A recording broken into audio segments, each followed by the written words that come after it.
But yes, that moves us nicely to the co-main event, which was Marcin Tybura versus Walt Harris. Now, I've got to say, I'm quite disappointed in Walt Harris. I know, he's had a very turbulent and distressing, 18 months, 2 years with the loss of his stepdaughter. And, we all thought he came back a little bit too quickly with that Alistair Overeem fight. We were all rooting for him. We all still are rooting for him. But I've got to say, 12 months passed from that Overeem fight, and we saw the same trajectory and the same, I don't want to say mistakes, but game plan from Walt Harris as we did against Overeem in the fight on Saturday night against Marcin Tybura, where he came out at the gates absolutely fighting, and you're thinking, he's going to get a knockout winner, he's going to get a finish here, and a deserved finish too. But I don't know what it is, whether he needs to work on his power just a little bit more. Maybe his gas tank needs to be a little bit work on, or maybe it's just his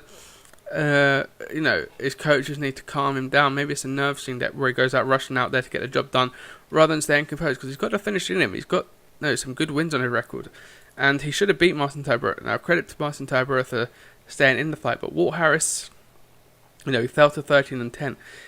He should have really won that fight, but it's difficult, and it's interesting to see the lack of change in his game plan over the 12 months between the two fights. As we mentioned, the one between Overeem, and that has put him on a free fight, losing skid now. But the kick to the solar plex from Alexander Volkov, that can happen in a fight, but to have two very similar fights between Overeem and Tybura, I think that's more worrying, more telling. But again, I don't want to go on them too hard, but I was disappointed, and I even put in the group chat, this is going in the same trajectory as the Alistair Overeem fight. And, a minute or two later, you see Marcin Tybura getting his hand raised. It's great for Tybura because it puts him up higher in the rankings, it puts him in the top 10. I think he was 11th on Saturday night, but he's now in the top 10, obviously going above Walt Harris, who was 8th on the night. And again, that puts him in a fantastic spot. He's on a 5-fight win streak, having beaten Sergey Spivak, Maxim Grishin, Ben Rothwell, Greg Hardy, and Walt Harris. So he's moving up that heavyweight rankings very quickly now. Obviously, Spivak was, and maybe still is, in that top 15.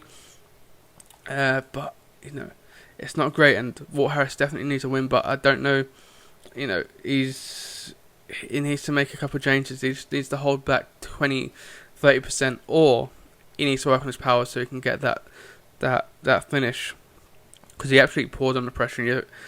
Both fights, the Overeem fight and this fight, you could see points where you're expecting the referee to step in and stop the opponent of Walt Harris is taking any more damage. But Overeem is a veteran, so he almost gave him a little a pass that one, because Overeem, is such a quality heavyweight and a quality fighter. So you put it down more to, he uses experience in this sport. Well, I haven't said that Marcin Tybura is 35 himself and has had 28 professional bouts. So he's very experienced himself. He can weather storms, as he showed on Saturday night. But for me, Walt Harris, personally, I thought could have done a lot better. And I did feel a little bit let down from the big ticket.